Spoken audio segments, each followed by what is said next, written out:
Sin embargo, las bronquiectasias van a ser lesiones mucho más graves, que son irreversibles y se van a caracterizar por una destrucción de las paredes bronquiales. En este caso, esta destrucción se va a iniciar a nivel de la túnica muscular también, pero de forma completamente irreversible. ¿Qué es lo que ocurre? ¿Se acuerdan que nosotros habíamos mencionado que la principal característica de defensa de los bronquios va a ser mediado por la acción de los cilios, ¿cierto? Estos a su vez van a tener un revestimiento de capa submucosa con glándulas productoras de moco, también una disposición de túnica muscular cartilaginoso, también a su vez, y por último lo que es la túnica adventicia. ¿Qué es lo que ocurre o qué es lo que hace que se produzca una bronquiectasia? La exposición constante, ya sean a procesos infecciosos repetidos o directamente la exposición a agentes irritantes. ¿Qué me refiero con esto? Recordemos que, por ejemplo, una neumonía que ya vimos en práctica, ¿qué es lo que desarrolla? Acúmulo y secreción mucosa dentro de las vías aéreas libres, ¿cierto? Si esto ocurre en una tercera oportunidad, en una cuarta oportunidad, o en el caso de la bronquitis crónica, si mi paciente ha desarrollado una bronquitis crónica en varias oportunidades y va colapsando diferentes zonas del pulmón, eso puede generar que haya una destrucción de todas las paredes del bronquio, ¿de acuerdo? ¿Qué es lo que va a ocurrir? Si hay un acúmulo de secreciones, por ejemplo, a este nivel, producto de infecciones repetidas. Si este paciente tiene una exposición de 4 oportunidades de la misma infección, es decir, una neumonía, por ejemplo, ¿creen que la capacidad que tienen los cilios va a seguir siendo el mismo? ¿Van a poder seguir transportando esa mucosidad? No, ¿cierto? Cada vez va a comenzar a perder mayor funcionalidad. En este caso, por ejemplo, los cilios pierden esa capacidad de transporte mucociliar. Sin embargo, ¿qué va a pasar con las glándulas productoras de moco? Para tratar de contrarrestar esa infección, va a producir mayor cantidad de moco, porque va a generar que esa infección se siga encapsulando a ese nivel. Por lo tanto, va a desarrollar una atrofia. ¿Qué es atrofia?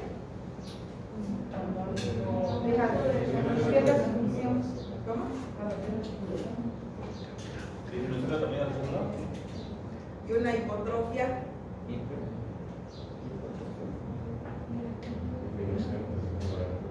¿Perdón? Disminución del número de oraciones. Y una hipoplasia. Disminución del tamaño. A ver. Hipotrofia va a ser disminución del tamaño, ¿cierto? ¿Qué va a pasar cuando se haga atrófico? Ya va a perder completamente el tamaño, ya no va a ser pequeñito, va a cambiar completamente la forma que tiene. Y una hipoplasia va a ser la disminución del número de las células. ¿Está bien? Entonces, ¿qué es lo que va a ocurrir? Va a ocurrir una atrofia de todas las, o una displasia de lo que son los cilios que revisten la parte interna de los bronquios. En este caso, por ejemplo, si esta era la disposición continua de los cilios, cada vez van a tener menos espacios ocupados por cilios, ¿de acuerdo? De esta forma va a ser que el bronquio, de forma progresiva, va a desarrollar una incapacidad mucociliar, que va a haber una mayor concentración de moco y una disminución de la función ciliar, ¿está bien? Al haber este tipo de modificaciones, va a haber una respuesta mediada por la túnica muscular. En este caso, al igual que en el caso de los vasos sanguíneos, por ejemplo, van a tratar de generar una respuesta para eliminar esas secreciones acumuladas. ¿Qué quiere decir? El músculo como tal va a comenzar a contraerse con mayor fuerza para tratar de generar una broncoconstricción y poder eliminar a través del reflejo de la tos esa secreción mucosa. ¿Está bien? Entonces, eso va a desarrollar que de forma progresiva esa túnica muscular comience también a generar un cambio irreversible por las contracciones sostenidas que mantiene. Entonces, también se va a llegar a engrosar, Y por último, va a generar que ese engrosamiento y esa disminución de la capacidad de los cilios a este nivel inicien un cambio en toda la estructura del bronquio, no del acino, ¿está bien? El bronquio en sí entonces va a comenzar a cambiar de forma, si bien tenía esta forma en el interior, va a comenzar a verse mucho más grande. De la misma forma, el trayecto de este bronquio va a comenzar a cambiar y va a simular una dilatación marcada, que quiere decir que cada vez va a tener un espacio aéreo mucho más grande. Sin embargo, ese espacio va a generar que haya un cambio irreversible del revestimiento celular. Al tener una reducción del revestimiento celular, esa dilatación marcada va a permanecer completamente rígida, ¿de acuerdo? Porque ya no tiene ni cilios, ya no va a haber una producción de moco que lubrique esos cilios, sino que únicamente va a haber acumulación de secreciones a ese nivel que pueden llegar a endurarse, y la respuesta de la túnica muscular, que posteriormente se puede acompañar también de una atrofia. Por eso es que pierde la capacidad de de broncoconstricción y broncodilatación. ¿Está bien? Al generar ese periodo de dilatación, se va a manifestar de esta forma. Todo esto que ustedes ven son bronquios completamente dilatados, que se manifiesta, es característico de las bronquiectasias, ¿de acuerdo? Aclaro, las bronquiectasias pueden ser secundarios a diferentes procesos, son procesos completamente crónicos e irreversibles, ¿está bien? Pueden ser secundarios a procesos infecciosos o secundarios a la exposición constante de inhalantes que sean irritantes. En este caso, si me preguntan, ¿una neumonía puede desarrollar una bronquiectasia? Una neumonía a repetición sí puede desarrollar una bronquiectasia. Una bronquitis aguda, ¿será que puede desarrollar una bronquiectasia? Generalmente, muy pocas veces va a desarrollar una bronquiectasia. ¿Por qué? Porque recuerden que la bronquitis aguda es un proceso agudo, ¿está bien?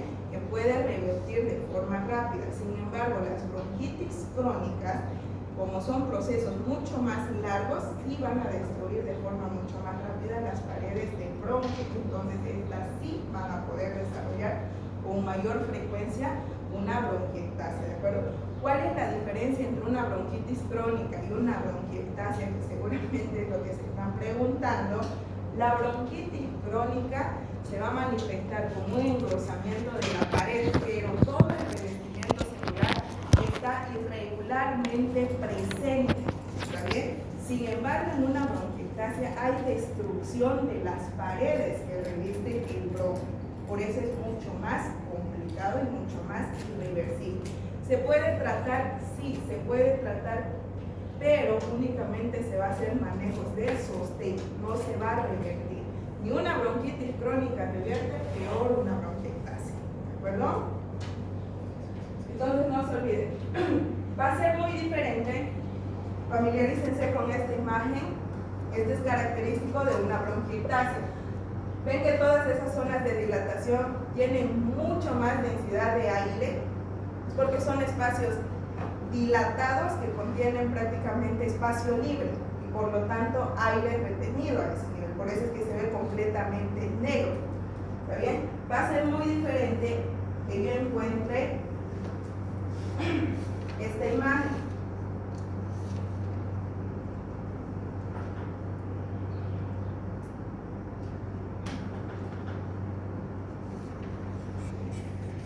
En la fibrosis idiopática pulmonar, por ejemplo, va a ser muy diferente que yo encuentre un patrón de dilatación pulmonar.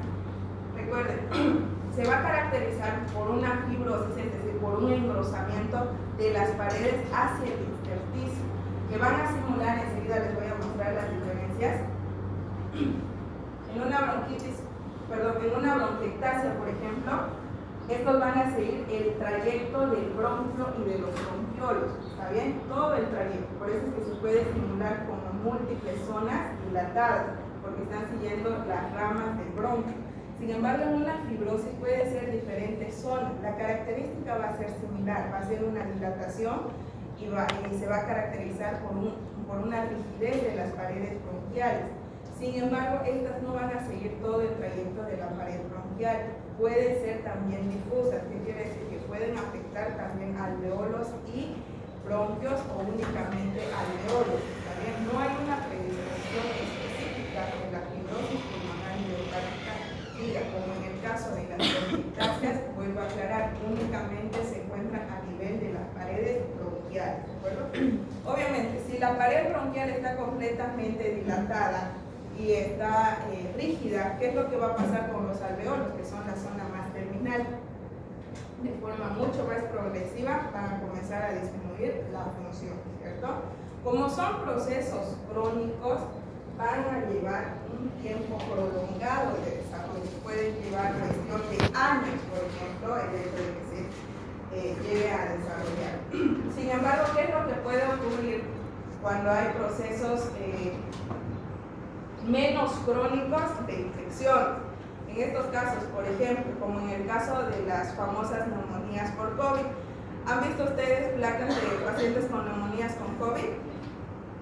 ¿No? Enseguida yo les voy a enviar una imagen de placas con COVID para que ustedes puedan ver cómo se ve, pero sí hemos visto la imagen de una neumonía atípica, ¿cierto? Cuando es global, cuando es multifocal y cuando es...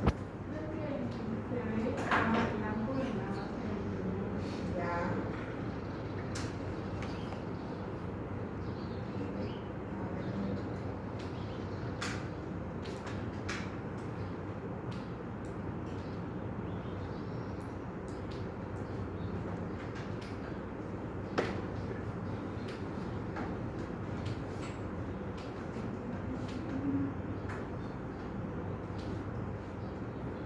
Este es el grupo 6, ¿cierto?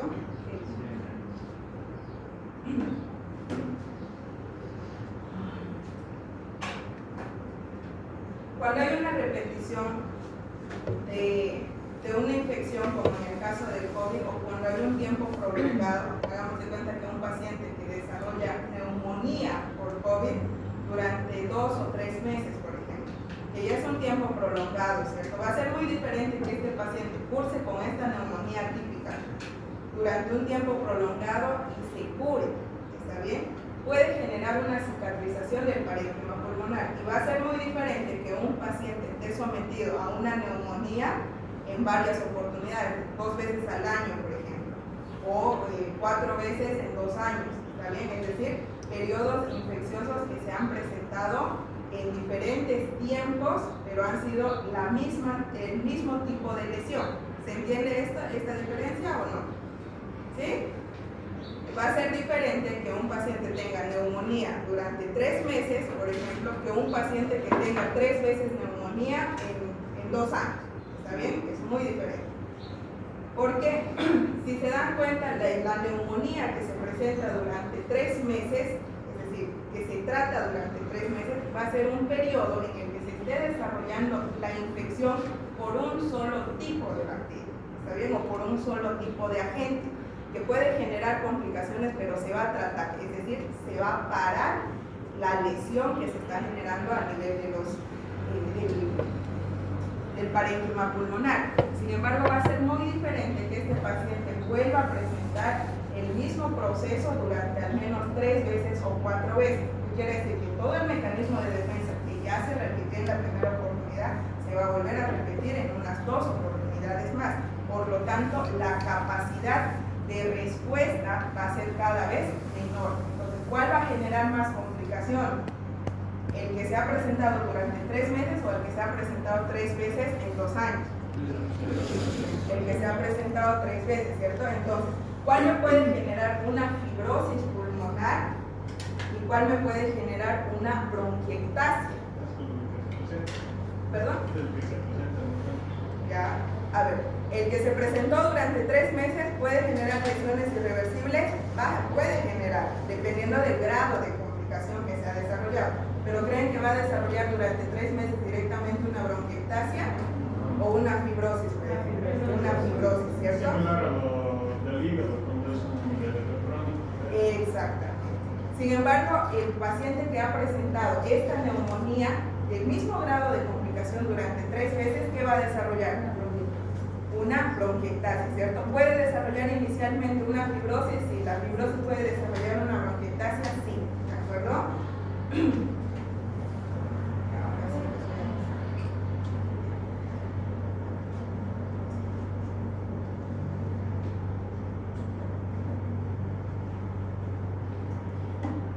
Bueno, bronquiectasis también la proliferación de macrófagos,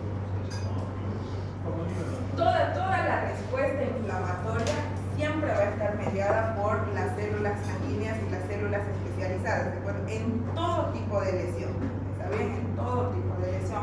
¿Qué es lo que va a generar? Que haya mayor proceso inflamatorio. Esa inflamación de forma continua va a generar que cada vez sus células pierdan su capacidad, ¿de acuerdo? No es que se van a desarrollar directamente en lo que son las dilataciones de forma irreversible, ¿de acuerdo?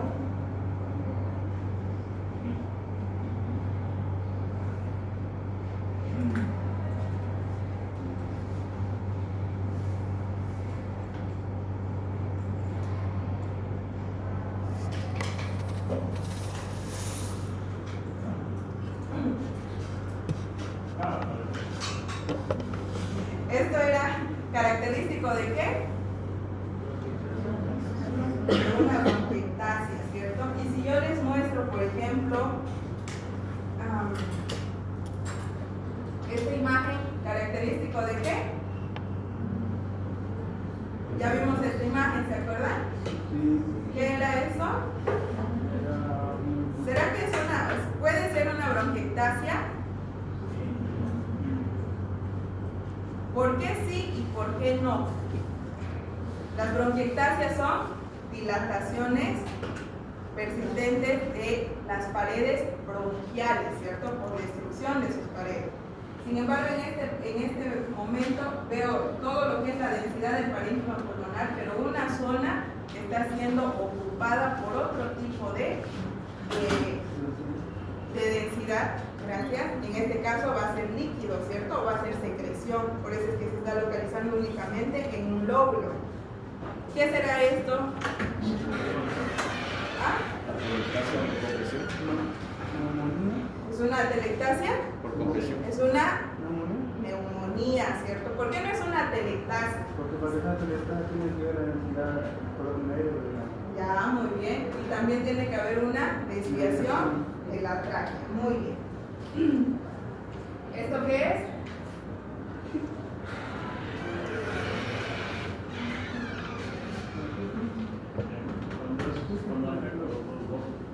Sigue siendo una neumonía y se afecta a 2 lóbulos. ¿Qué tipo de neumonía es? Multilobar, ¿cierto?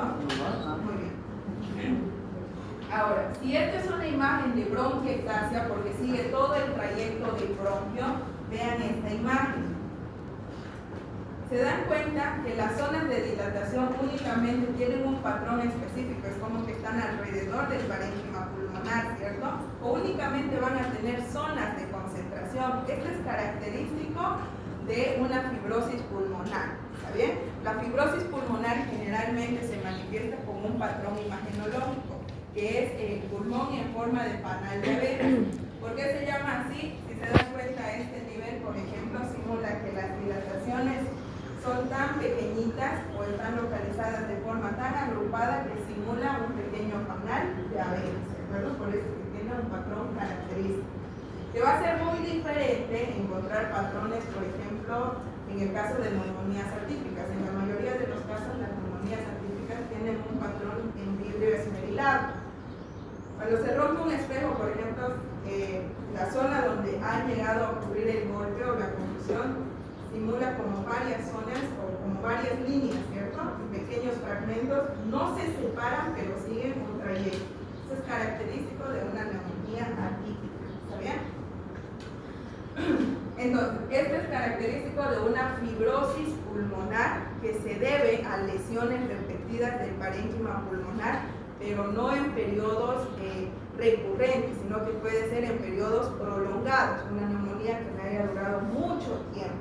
Va a generar tanta lesión que únicamente la región donde se ha localizado la neumonía va a ser aquella que se va a generar dilatación, ¿de acuerdo? Por ejemplo, hace un momento vimos, aquellos que todavía no me estoy dejando entender, por ejemplo, hace un momento vimos que había una neumonía, se afecta un solo lóbulo, ¿qué tipo de neumonía va a ser? Lobar, ¿cierto? Muy bien. Hagamos de cuenta que esta neumonía lobar me duró casi 3 meses llegar a curarla o a por lo menos controlarla, ¿está bien? ¿Qué es lo que va a pasar? ¿Será que el parénquima pulmonar, una vez tratado esta neumonía, va a ser de la misma forma que del lóbulo superior que no ha sido afectado? ¿Va a ser el mismo?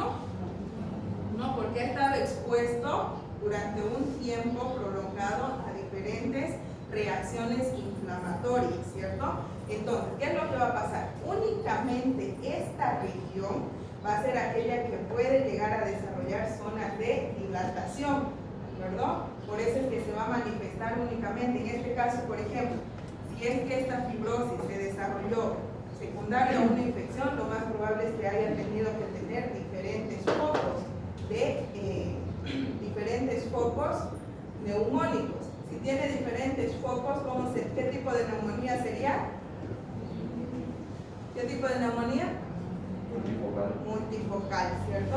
Ahora, si por ejemplo la neumonía estaba localizada únicamente a este nivel, el plano que se encuentre más bajo en el caso de la tomografía y se acerque más a la base, únicamente va a generar ese patrón imaginológico en la base. Sin embargo, las otras zonas, van a estar completamente libres. ¿Está bien? ¿Se entiende esto? Muy bien. ¿Puede ser reversible? No. Puede tener aportes de sostén. La fisioterapia respiratoria es muy importante en estos casos. ¿Está bien? Si bien no llegan a generar una reversión del cuadro, esto va a desarrollar que el mismo mecanismo respiratorio, el sistema respiratorio se adapte con una mayor mejoría a estos cambios y el paciente pueda aprender a respirar teniendo el parénquima pulmonar de esta forma dañado, ¿de acuerdo? La saturación de oxígeno, ¿será que va a ser por encima de 95 como es realmente en un paciente que tiene este pulmón? Tengan por seguro que estos pacientes van a manejar saturaciones de oxígeno por debajo incluso de 90, pero no van a tener ninguna otra alteración en sus signos vitales. ¿Por qué? Porque estos pacientes desarrollan respuestas adaptativas, ¿de acuerdo? O en algunos casos pueden asociarse a que posterior a esta fibrosis diagnosticada el paciente comienza a desarrollar una hipertensión. ¿Por qué creen que se tendría que desarrollar una hipertensión? Si no ha habido ningún daño a nivel del corazón, únicamente se ha dañado el parénquima pulmonar. Porque la respiración es una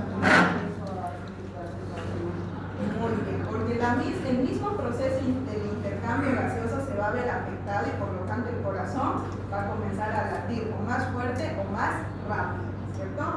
Muy bien. Va a ser muy diferente que yo encuentre un paciente con este tipo de imágenes. Generalmente, este tipo de imágenes se encuentran ya cuando el parénquima pulmonar ha sido sometido también a otro tipo de procesos de forma prolongada. Pero, en este caso, por ejemplo, también va a desarrollar una fibrosis, pero de todo el parénquima pulmonar. No va a ser como en el caso de la neumonía, que va a tener una predisposición. Si se dan cuenta, puede ser multifocal. Si es que lo confundimos con una neumonía, ¿será que puede ser multifocal? Tienen diferentes foquitos infecciosos o está prácticamente diseminado. Prácticamente está comprometiendo ambos pulmones. Lo único que se estaría salvando son las bases, ¿cierto?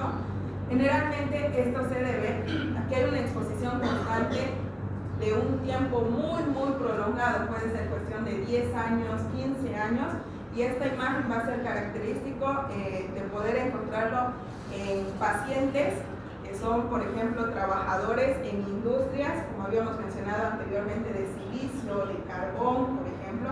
Esto es característico de las famosas neumoconiosis, ¿está bien?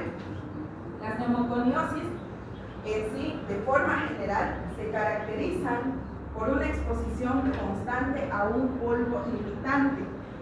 El desarrollo de una neumoconiosis puede ser o se puede dar dependiendo a tres características en especial, que van a ser, por ejemplo, el tiempo de exposición a esta sustancia irritante.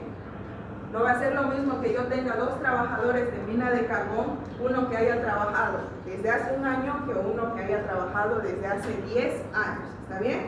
El tamaño de las micropartículas que se llegan a inhalar a diario también es un factor muy importante, y sobre todo la capacidad de solubilidad, es decir, si puede ser o si mi organismo va a ser capaz de poder absorber y eliminar.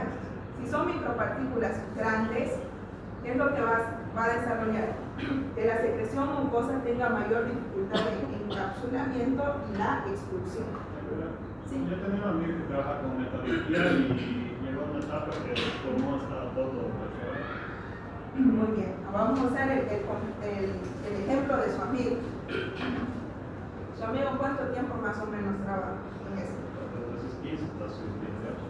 Ya, muy bien, desde sus 15 hasta sus 28, es un tiempo prolongado, ¿cierto? Si comenzó a trabajar a los 15 años y ya estaba expuesto a eso, porque se supone que si es metalurgia, obviamente va a estar cortando, la exposición es constante, ¿cierto? A los 16 años, ¿manifestó algún tipo de cuadro clínico? No, ¿cierto? A los 25 recién, 10 años después. ¿Por qué? Durante los primeros años, ¿qué es lo que ha desarrollado como respuesta? Inicialmente, que todas esas micropartículas se puedan encapsular y de vez en cuando comenzar a expulsarlos a través de la secreción. Sin embargo, conforme los años pasaron y la exposición fue mucho más constante, el pulmón en sí se fue adaptando a que haya esa concentración de micropartículas. Por eso es que el paciente durante 10 años no desarrolló ningún tipo de sintomatología.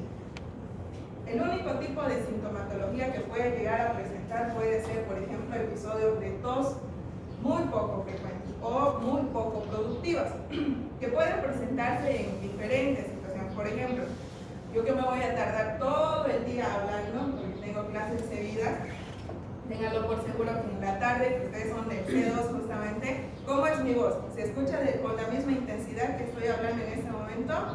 No, ¿cierto?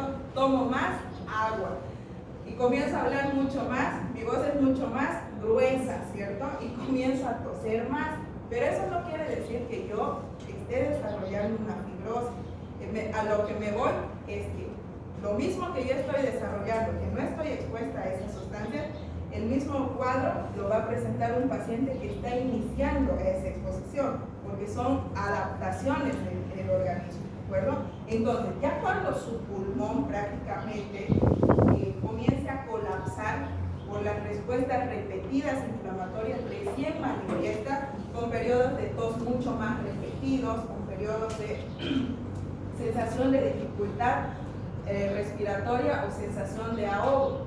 ¿Está bien? ¿Por qué? Porque ya prácticamente todo el pulmón es la que está siendo afectado. Cuando el pulmón está de esta manera, o mucho más todavía, recién el paciente manifiesta un cuadro clínico, que durante todo ese proceso ha desarrollado reacciones inflamatorias y reacciones adaptativas. ¿Está bien? ¿Y será que este paciente, que por ejemplo, es trabajador de mina de carbón, tiene esa radiografía, mi paciente tiene dificultad respiratoria, satura un 86%, por ejemplo, ¿será que va a tener la misma presión arterial? No, por lo tanto también va a haber recién alteraciones del corazón, ¿cierto? ¿Será que la función sanguínea, es decir, la circulación de sangre va a ser la misma? Tampoco, ¿cierto? ¿Por qué? Porque no se va a desarrollar el intercambio gaseoso, el corazón va a requerir mayor sangre para su llegada, y al haber una menor disminución una disminución del intercambio gaseoso, va a haber una menor distribución de oxígeno. ¿Y qué va a pasar con las partes más periféricas del cuerpo? Van a comenzar a generar modificaciones también adaptativas a ellos, ¿de acuerdo? ¿A qué me voy con esto? Si son pacientes, por ejemplo, que están desarrollando, como mencionamos anteriormente, acropaquias, no va a ser que las puntas de los dedos comiencen a necrosarse, ¿cierto? Sino que van a comenzar a dilatarse, es decir, se van a adaptar, no es que se van a morir, ¿está bien? Muy bien, chicos. Entonces, acropaquia. Entonces, esta es una imagen característica de una neumoconiosis, ¿está bien? Las mismas imágenes o los mismos patrones se pueden encontrar en las famosas silicosis. La silicosis es una forma también de neumoconiosis. ¿Por qué? Recuerden, la neumoconiosis de forma general es un grupo de enfermedades que se caracteriza por una fibrosis del parénquima pulmonar debido a la exposición constante a una sustancia irritante. ¿Está bien? De forma general. Ahora, un tipo de neumoconiosis específico es la neumoconiosis de trabajadores en minas de carbón. La silicosis, por ejemplo, es la exposición específica al silicio, ¿está bien? Que es otro tipo de mineral, ¿está bien? Entonces, dependiendo a la exposición o al tipo de agente que mi paciente inhale, es que se puede desarrollar este tipo de patrones fibróticos, ¿está bien? Pero si se dan cuenta, no es lo mismo que en el caso de la fibrosis pulmonar idiopática. La fibrosis pulmonar idiopática puede tener una zona en específico, ¿cierto?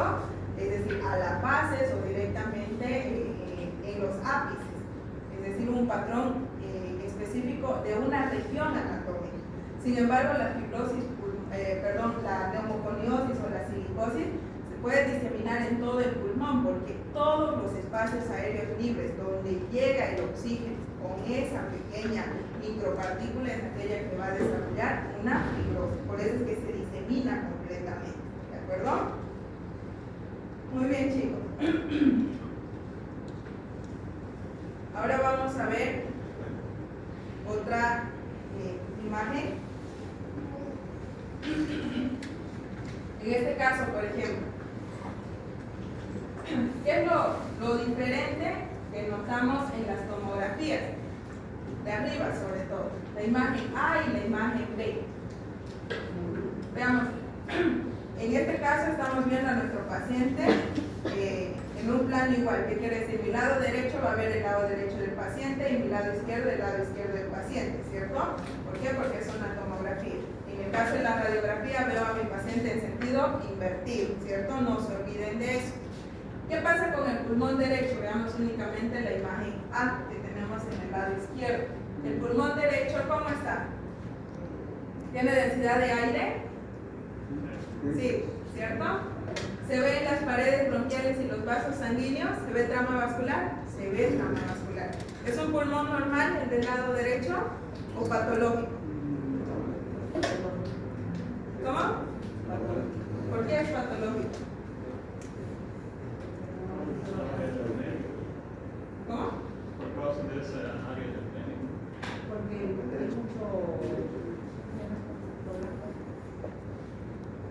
mucha trama vascular.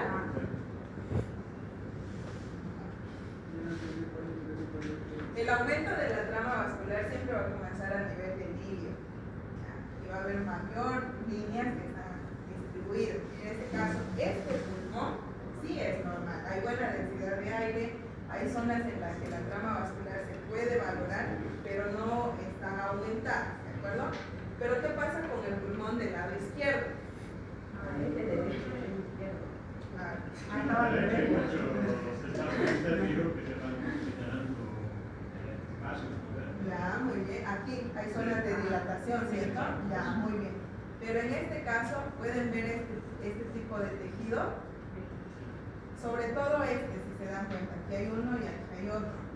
Es el mismo tipo de tejido del parénquima pulmonar, la densidad cambia completamente, ¿cierto? ¿Será que es un tipo de neumonía? ¿Puede ser un tipo de neumonía?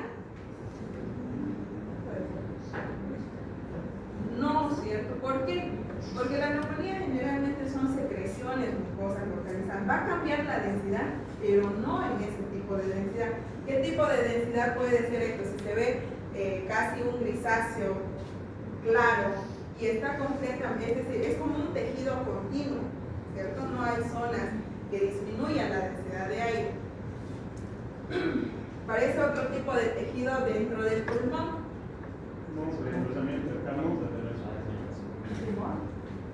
¿Está dentro del pulmón?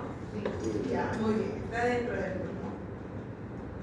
Si es un tipo de tejido que no corresponde al parénquima pulmonar, ¿cómo? Ya, puede ser una neoplasia, ¿cierto? ¿Qué son las neoplasias? El cáncer o diferentes tumores, ¿cierto? Los tumores o las famosas neoplasias se desarrollan cuando hay el cambio de la estructura celular, es decir, las células comienzan a tornarse cancerígenas, por lo tanto comienzan a agrandarse y a cambiar el tipo de tejido, y según la agrupación que lleguen a encontrar o conforme más va creciendo, el tipo de tejido va a cambiar con la misma densidad, ¿de acuerdo? Ahora, ¿por qué no se presentan en diferentes zonas? Porque es un tipo de tejido que está comenzando a crecer, es decir, va a tener un foco y ese foco va a comenzar a diseminarse, no son diferentes focos. Siempre y cuando tenga un foco pulmonar. Ahora, ¿a qué me refiero con eso? Pueden haber neoplasias que tengan focos óseos, por ejemplo, que ya se diseminen a pulmón. Entonces, en ese caso sí va a encontrarse en diferentes zonas, pero pueden ser zonas de colección, es decir, puede haber un foco de tumor a este lado, un foco de tumor a este lado, pero son completamente concéntricos, es decir, no va a ser como la neumonía que puede dispersarse, sino que van a estar directamente localizados y en su mayoría de las veces tienen bordes completamente limitados. ¿Por qué? Porque son un tipo de tejido que está cambiando y por lo tanto siguen un trayecto. ¿Está bien? Entonces, esto es muy común llegar a encontrarlo en pacientes que tienen cáncer de pulmón. En este caso, la extirpa la mitad de El caso de la extirpación va a depender mucho del estudio histopatológico o el anatomopatológico. ¿Por qué? Van a haber neoplasias que pueden ser muy agresivas o los famosos cánceres malignos, que esos son completamente no resecables. Es decir, que el paciente no tiene opción para poder llegar a resecarse. ¿Por qué? Porque es un tipo de cáncer que puede ser agresivo. El hecho de querer resecarlo puede generar que haya una activación mucho más rápida y esta pueda tener mayor diseminación. Pero que sería muy diferente que el estudio citológico, histopatológico me diga que es un tumor benigno. Entonces sí se podría optar por una lobectomía, ¿de acuerdo? Aclaro, no se va a resecar únicamente esa porción del tumor, se tiene que resecar todo el lóbulo. ¿Está bien? ¿Por qué? Porque recuerden que el parénquima pulmonar es igual que el hígado. ¿Han comido hígado? ¿Han fileteado el hígado? ¿Cómo es? ¿Será que ustedes, o ese hígado fresquito, o el corazón, que es cuando está bastante fresco, ¿qué es lo que pasa cuando cortan una sola porción? Sigue sangrando, ¿cierto? Y cuando ustedes cortan una sola porción del hígado, ¿qué es lo que pasa? Va a sangrar y por más que quieran retener va a seguir sangrando, ¿cierto? Por eso es que en el caso del riñón, por ejemplo, o del pulmón, o del mismo hígado, no se puede resecar una porción del tejido. Se tiene que resecar todo un lóbulo para que toda esa región anatómica que se separa de otra porción del pulmón o del hígado tenga que estar prácticamente o libere el sangrado o libere la necrosis, ¿está bien? Del tipo de tejido. En el caso de los trasplantes, por ejemplo, que sería el único tipo de tratamiento, ya sean en los casos de neumoconiosis o en los casos de bronquiectasis, por ejemplo, porque recordemos que son que no se pueden desarrollar tratamientos reversibles, solo de sostén, ¿cierto? En esos casos, el único tratamiento definitivo que se puede presentar es un trasplante pulmonar, ¿de acuerdo? Lo mismo en los casos de pacientes que tengan mayor compromiso en un solo pulmón en los tipos de cáncer. Pero ¿cuál va a ser la diferencia? Mi paciente con bronquiectasia puedo compensarlo mucho más rápido, su medio interno, y puedo usar inmunosupresores, que quiere decir que el sistema inmune tiene que estar bajo, ¿cierto? Sin embargo, ¿qué va a pasar con mi paciente que tiene un cáncer de pulmón? Este paciente va a ser un poquito más complicado compensar el medio interno. Y si ya tiene una neoplasia y yo hago que el sistema inmune baje, ¿qué va a pasar con ese cáncer? Se va a diseminar mucho más rápido, ¿de acuerdo? Entonces, sin embargo, en esta imagen, por ejemplo, en el otro tipo de densidad, si se dan cuenta, se notan mucho más las zonas que tenemos las flechitas, mucho más las zonas localizadas del tipo de parénquima que está cambiando. Y si prestan mucho más atención, sobre todo en la imagen del lado derecho, no es un tipo de neoplasia que únicamente esté comprometiendo el pulmón, sino que también puede llegar a comprometer el mediastino medio, ¿cierto? En este caso, el corazón. ¿Esto debido a qué? A su proximidad anatómica. Y por lo tanto, va a colapsar el pulmón, va a colapsar el corazón, y ¿qué va a pasar con este paciente? Va a morir, ¿cierto? Y va a depender, vuelvo a aclarar, del tipo de cáncer que llegue a tener mi paciente. Si es un cáncer menos agresivo, puede ser que tenga una probabilidad de vida no prolongada, pero sí mucho más. Puede ser una cuestión de 1 año, 2 años, pero si es un tipo de cáncer maligno, por ejemplo, generalmente es cuestión de meses, ¿de acuerdo? Dentro de los tipos de cáncer de pulmón, vamos a conocer que la más común es el tipo de adenocarcinoma. Este tipo de cáncer, por ejemplo, el adenocarcinoma, se va a desarrollar en pacientes que tengan exposición constante, sobre todo al humo de tabaco. Recuerden, el humo de tabaco me puede ocasionar múltiples patologías pulmonares. También puede desarrollar desde una neumonía, puede desarrollar desde una bronquitis, puede desarrollar un enfisema, una atelectasia, una bronquiectasia, y también es la principal causa hasta ahora conocido como o tiene una mayor frecuencia de presentación o de desarrollo del cáncer de pulmón de tipo adenocarcinoma, ¿de acuerdo? Sin embargo, por ejemplo, son menos frecuentes el cáncer de células gigantes y el cáncer de células pequeñas, por ejemplo. Son muy poco frecuentes, pero pueden darse pueden ser por una predisposición familiar, o en algunos casos pueden deberse a deficiencias de diversas proteínas que protegen el pulmón. Sigue siendo un origen genético, ¿está bien? Por eso es que son muy poco frecuentes. El tipo de cáncer más común en pacientes va a ser el tipo de adenocarcinoma, ¿está bien? Disculpe, doctora. En el caso de la adenocarcinoma de pulmón, usted dijo que se da solo por tabaco. En este caso, mi madre tenía un amigo que era químico y no sé por qué razón, pero él no fumaba ni estaba en contacto con el tabaco, pero aún así tenía este cáncer de pulmón. Pero era químico, ¿cierto? Sí, era químico. ¿Qué es lo que pasa con las personas que trabajan con diferentes sustancias? Así no lleguen a fumar, por ejemplo, la exposición a los diferentes óxidos o los ácidos, sobre todo en los pacientes que ejercen ese tipo de profesión, generalmente siempre van a estar aspirando constantemente esa irritación, esa sustancia irritativa. No necesariamente tienen que ser micropartículas, la misma exposición a sustancias irritantes va a generar que haya cáncer, no cáncer del pulmón directamente, sino que lesión a nivel del parénquima pulmonar. Por ejemplo, tengan por seguro que esa persona no llegó a ejercer su profesión cuestión de meses o 1 año, ha estado ejerciendo su profesión durante un tiempo prolongado, ¿cierto? Entonces, los óxidos, los nitrógenos de forma constante pueden desarrollar también tipo de lesiones inicialmente agudas, posteriormente crónicas, que pueden llegar a progresar con este tipo de neoplasias. Ahora, ¿por qué?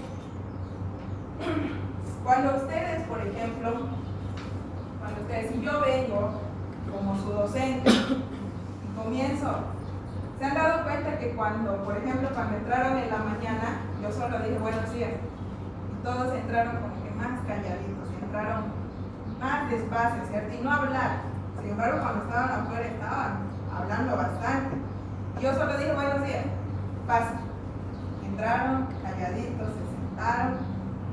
Cuando empecé a pelear con el proyector, también todos eran calladitos. ¿Por qué? ¿Por qué? ¿Por qué? ¿Por qué entraron calladitos? ¿Por qué no entraron haciendo bulla como siempre? ¿Ah? ¿Cómo?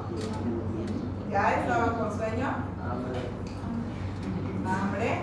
Pero los que estaban haciendo ruido no éramos nosotros, eran otros. No me voy a eso, no me voy a eso. Si yo en este momento comienzo a cambiar el tono de mi voz,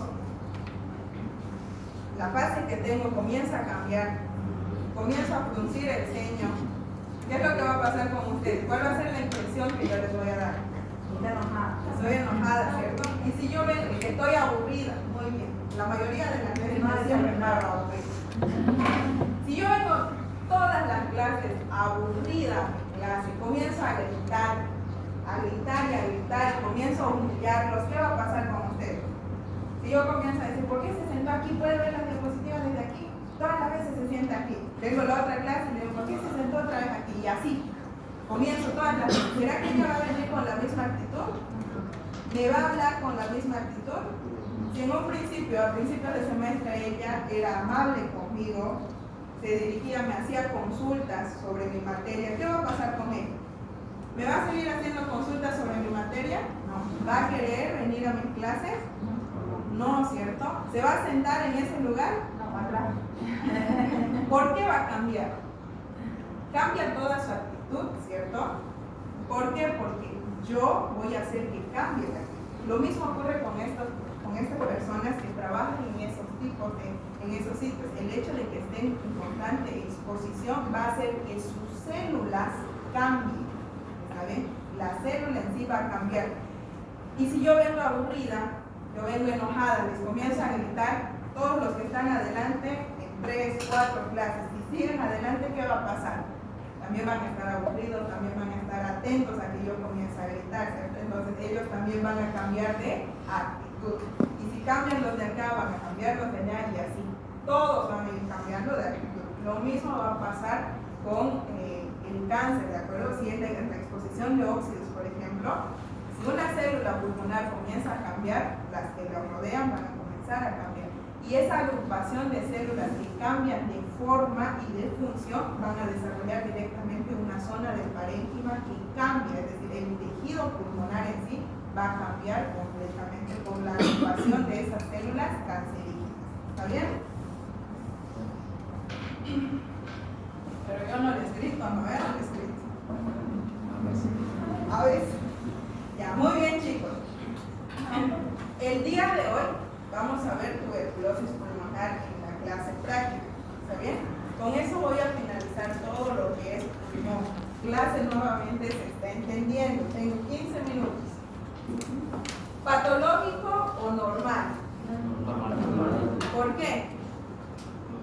La densidad. Ya, la tráquea está centralizada, hay buena densidad de aire. Los ángulos se visualizan bien igual. Ya, los ángulos fotoplénicos se ven muy bien. ¿Está en inspiración o en expiración? En expiración. Inspiración. Las costillas están casi horizontales, ¿cierto? Muy bien. Ahora vamos a ver estimar. Normal, patológico. Patológico, ¿cierto? ¿Se ven los ángulos costodiafragmáticos? Solo del lado izquierdo. Si yo veo una radiografía, mi lado derecho va a ver el lado izquierdo de mi paciente. Mi lado izquierdo, el lado derecho de mi paciente. Muy bien. ¿Veo pulmón izquierdo? Muy bien. ¿Hay ingreso de aire? Sí. Es decir, densidad de aire. Ve, cámbiese de asiento. Venga aquí. ¿Hay trama vascular? Hay trama vascular. Muy bien. ¿Hay pulmón izquierdo? Perdón, ¿hay pulmón derecho? No hay pulmón derecho. ¿Cómo sé que no hay pulmón derecho? Ni siquiera veo.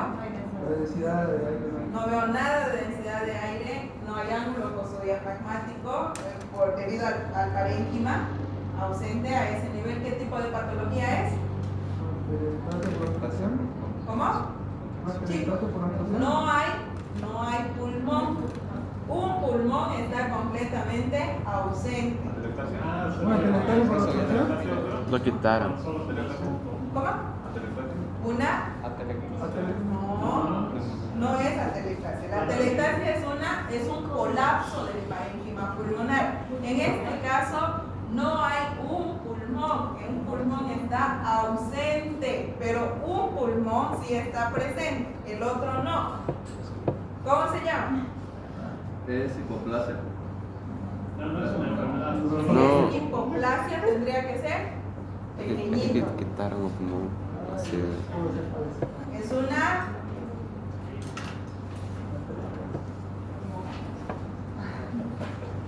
No, que no se aclararon así solo con un pulmón.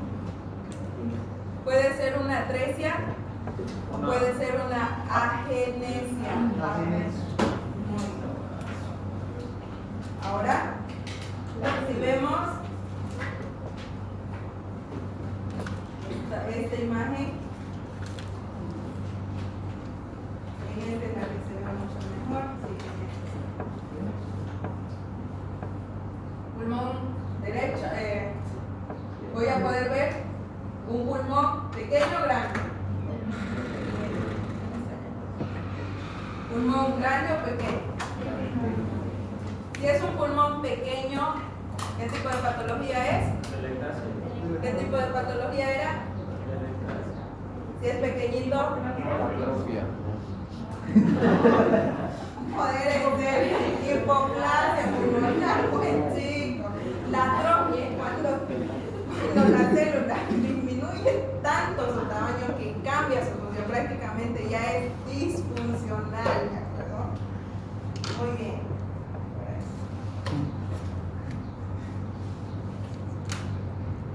Ahora, tanto que vamos a hablar de esto. Ahora es patológico normal. Patológico, muy bien. ¿Es patológico el lado izquierdo? El lado derecho, ya, muy bien. ¿Cuáles son las características que esta radiografía me dicen que este pulmón, el pulmón derecho, es el patológico? Ya, muy bien, la tráquea está desviada hacia el lado derecho. Ya, muy bien. El ángulo cardiogénico no se visualiza dentro del lado derecho. El ángulo costo, El cardiogénico. la silueta cardíaca. No se Se sabe. ve toda la silueta cardíaca. ¿Qué pasa con el lóbulo superior del pulmón? Ya está colapsado, ¿cierto? ¿Qué tipo de patología es? Una atelectasia. ¿Qué tipo? Si la tráquea se está acercando hacia la zona de lesión, es una atelectasia por, ya dijeron, reabsorción. ¿Cierto? Muy bien. Ahora veamos esta que es mucho más obvia. ¿Cuál de los pulmones está siendo colapsado? El izquierdo, muy bien. ¿Qué pasa con la tráquea? Está muy ligeramente desviado hacia el lado derecho, muy bien. La densidad que yo tengo en el pulmón izquierdo, ¿qué tipo de densidad es? ¿Por contracción? Es un tipo de atelectasia, sí. Por compresión. Muy bien. Ahora, cada vez nos vamos a ir un poquito más.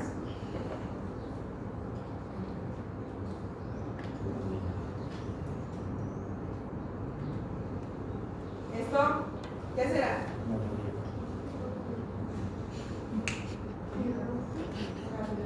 Una fibrosis pulmonar. Muy bien. ¿Por qué no es bronquiectasia?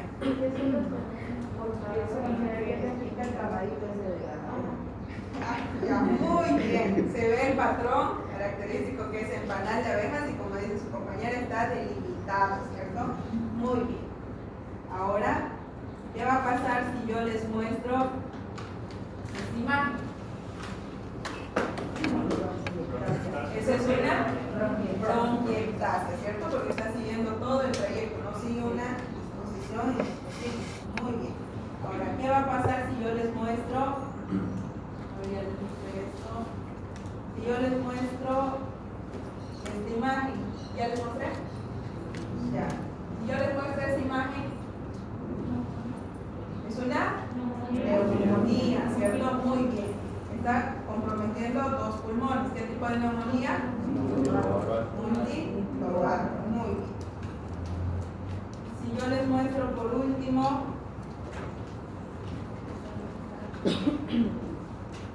esta imagen,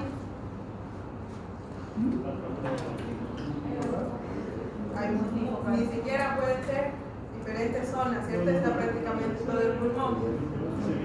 Está completamente diseminado, completamente comprometido. Ambos pulmones, solo las fases casi están. ¿Qué tipo de patología sería o característico de qué? Ya, muy bien. Puede ser un paciente que trabaje con minas de carbón, por ejemplo. ¿Pero cómo se llamaba esa patología? Neumoconiosis. Una neumoconiosis, ¿cierto? Muy bien. Muy bien, chicos, pueden parar sus grabaciones.